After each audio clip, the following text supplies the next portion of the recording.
Hi, everyone. I just wanted to take a minute and talk to pastors on duty and also anyone else that kind of comes on stage to interact with the worship team.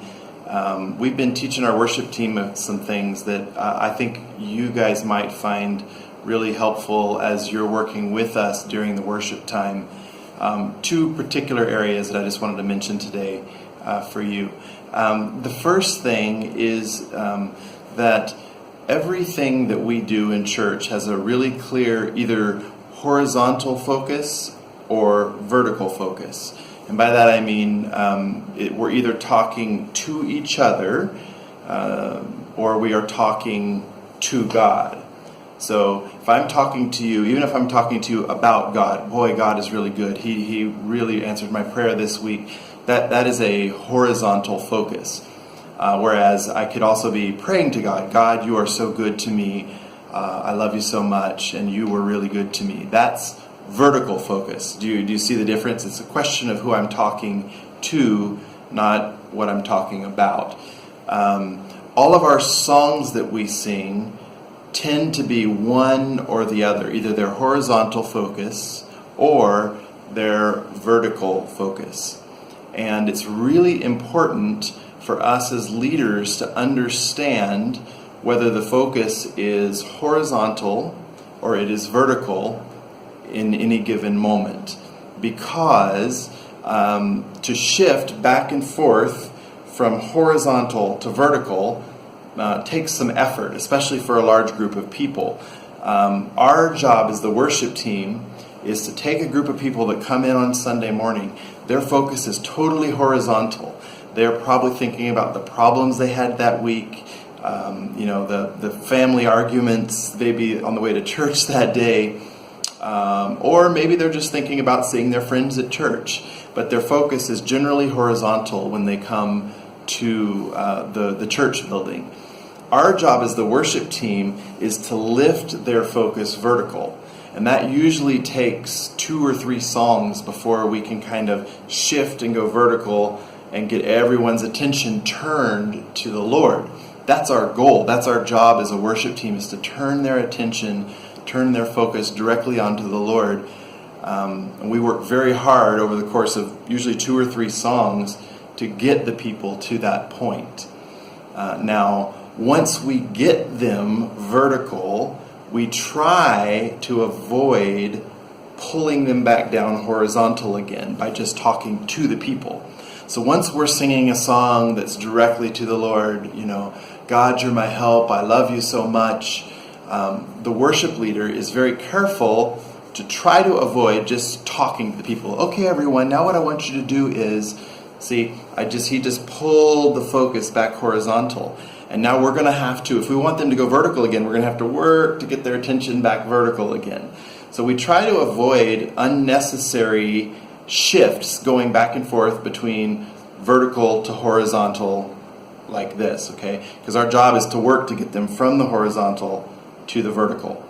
So for you as a pastor on duty or someone that steps on stage during worship, it's really helpful if you understand, is our focus still horizontal or have we shifted and we've gone vertical? Because if we are horizontal, you can step on the stage and you can say, okay, everybody, I really want to challenge you to press into worship today. You can speak horizontally to the people.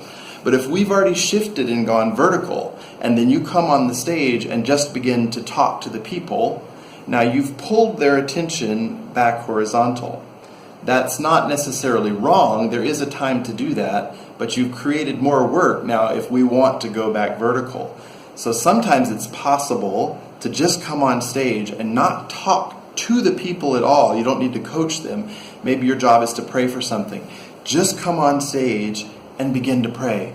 Lord, we just thank you today for your goodness, Lord. And we ask you, first words out of your mouth are vertical because that's where we were in the song, was vertical. And when you can come on and you can match, whether we're vertical or horizontal, if you match that, it preserves the flow of the service and it takes away a unnecessary transition between vertical to horizontal or the other way around. So that's something you can pay attention to.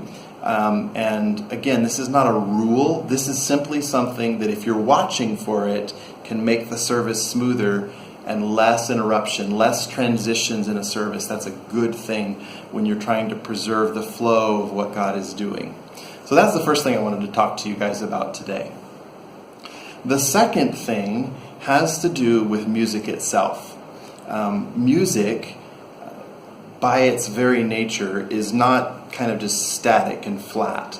The music, the songs we sing, they build in intensity, they build in strength, if you will, to a high point, and it's like climbing a mountain. You do all the work of climbing the mountain because you want to get to the top, and there's a view up there, there's something you want to see, the reward is that high point. And after you do that, you go down the other side of the mountain, and maybe you climb another one. Well, music is like that. It builds to a point, and you can feel it more than you can see it. There's a feeling. It's an emotional build to a point, and that high point is the kind of the key moment of the song. And a well-written song will put the main message of the song right at that high point, and that's what we work to do as songwriters.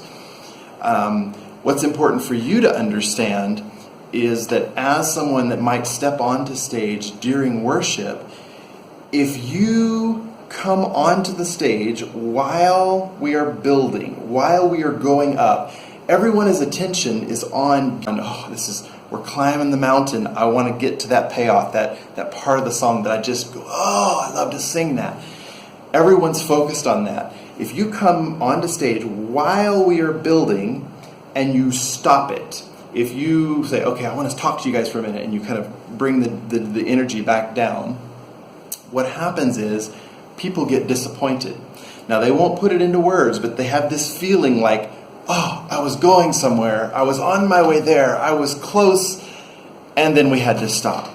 So you actually start at a disadvantage if you interrupt the climb. And this is something you just have to feel. But the only exception would be is if you come on stage and you just cheer on the climb. Come on, let's go for it, everybody. Let's lift him higher, come on.